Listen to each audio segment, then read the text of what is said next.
Out here at Rotterdam today, out at the Viaport Mall. I don't know what they're calling it nowadays, but we're here with some cars that'll be running this year at Fonda Speedway. Meeting somebody new, as a fact, by the way, and I'm going to check my paper to make sure I get everything right on his background. Kyle Dingman ran 13 starts last year in Sportsman. 11 of them were novice limited, whatever you might call that. He went at Greenwich, Fonda, Malta, and this year plans on adding Utica Rome. He brought his familiar number one here to the track today. Kyle, how are we doing, first of all? Good. How are you? Doing well. So having fun at the show? Yeah, I am. I'm having a great time. Is this something, you've been coming to these kinds of shows for years and years and wanting to be that guy who had his car here? Yeah, I grew up coming down here all the time. I grew up at Fonda, and this was something I've always looked forward to, so it's definitely a fun time. Does it live up to what your expectations were, actually having your car here in the mall and have people go, is that your car? And you're going, yeah, it is. Yeah, definitely. It definitely has been. So what made you do this? Because I would imagine, you started at age 11, you're 20 now. This has been a long journey, right? Yes, it has. Growing up, I was always around Jake Spraker racing with my stepdad, Mark Sullivan. I got to be around drivers like Bobby Varon, Stuart Friesen, Rocky Warner, and guys like that. So that was really cool growing up. And I got into go-kart racing when I was younger. We actually purchased our first go-kart from Connor Cleveland. Oh. So that was pretty cool because he was coming up through the ranks at that time. So that was something really cool to look forward to be able to buy some stuff from him and be able to get my racing career started. So we ran Kuroga and probably like 3 years straight without really jumping around much. We had some success right out of the gate, winning 13, 14 races and a championship my first year. Not bad. We also won Rookie of the Year that year. So that was pretty cool to start out. And then we kind of finally got into the racing to where, it's not always winning. Consistency comes into play. And so you kind of learn that, you're not always going to win. But so that was time to, really get used to being able to run up front, and being okay with that second place finish or that third place finish. And then from there on, we kind of started to venture out to different go-kart tracks and stuff like that. And we finished up with 3 total track championships in karts. Fantastic. And 38 career wins, so that was pretty cool. I've always said, because I raced with my daughter in mic rods, I've always thought it's a great experience for a young person to have because there's a lot that you learn that has nothing to do with racing in general. You could be riding around, minding your own business, somebody drives into you, takes you out. What's that like for an 11, 12, 13-year-old kid to get used to? You kind of always have that retaliation when you're younger, But you kind of get right? yeah. So it takes a lot as a person, to understand that, things like that happen, and it's cool to keep your cool and, respect it and, don't do things that other drivers do to pertain yourself. Mm-hmm. Did it help you when you got to the point where, I got my permit now and I'm actually going to drive on the road?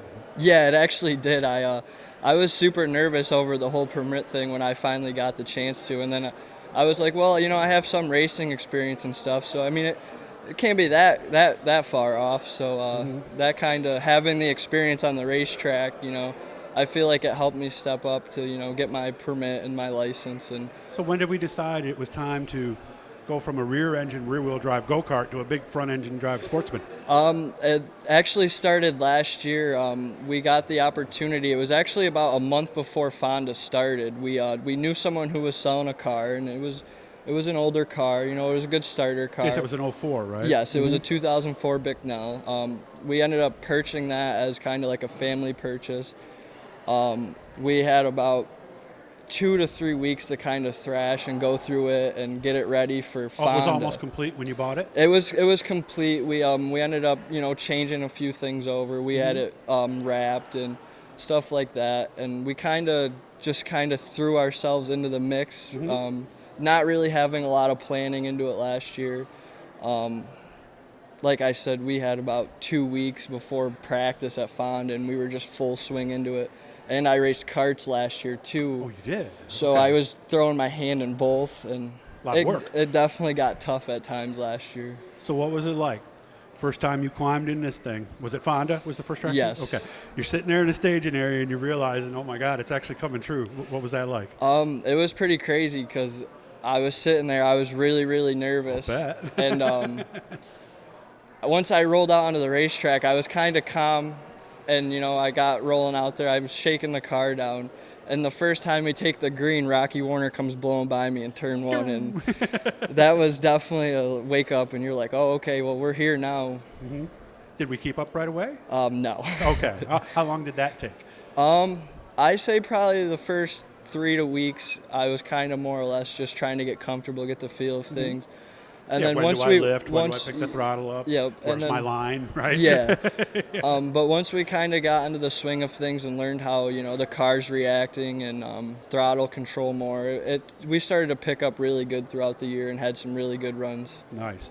So do we stay limited, or are we going to try it with the full-fledged Sportsman guys? The plan right now for the beginning of the season to stick with all limiteds for a few weeks, see how we do. Mm-hmm. If we can come out and pick up some wins and stuff and get some confidence going behind us, I don't think it would be too bad of an idea to move up and throw our hat in the mix with some of these top Sportsman drivers out here in the area. But right now we're planning on just running rookies and continuing there at Fonda. We're going to hit some shows at Malta before Utica opens up, and that's kind of how we're going to base our Friday night home track to see how we're doing at Malta. Yeah. And, possibly hitting Utica if we're not doing too well over at Malta. Mm-hmm. Yeah, you got options, so yeah, that's the nice thing about it. All-American racers this year, or do we have Hoosiers also? We also have Hoosiers, yes, for Malta. Okay, yeah, because I was going to say, and that had to be tough as a rookie driver going back and forth between the two tires because they handle totally different. Yeah, it was confusing at first. I'll bet. When we finally decided to go to Malta, towards the end of the season last year, there was about 3 weeks left, and I actually had a couple guys, help me out and hand me some tires to go and try Malta, which was really cool. And then from there on, we went and tried Malta, and we actually found some really good success over there right out of the gate, and it was kind of okay, maybe we can run Malta regularly. Nice. So when do we suit up first time? April 10th is going to be our first night out this year at practice for Fonda.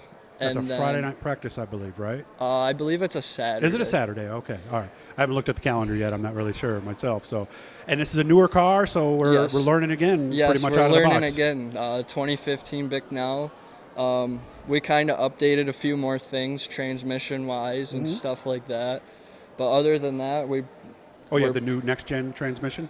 We just got a newer transmission and stuff. Okay. Kind of just trying to update things as we go.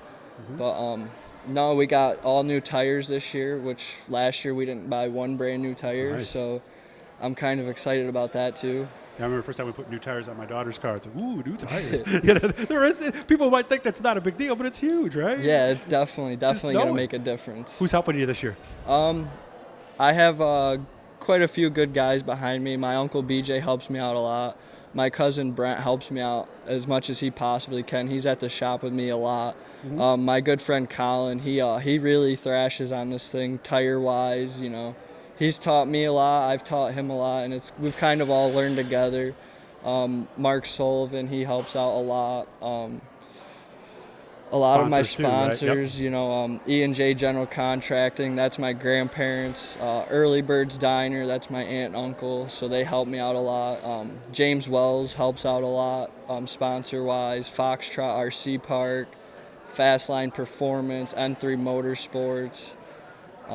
I just have a lot of good family support behind me, and that's pretty much how this is going. Well, it's good to meet you. I hope you have fun. I'll make sure I watch the results this year.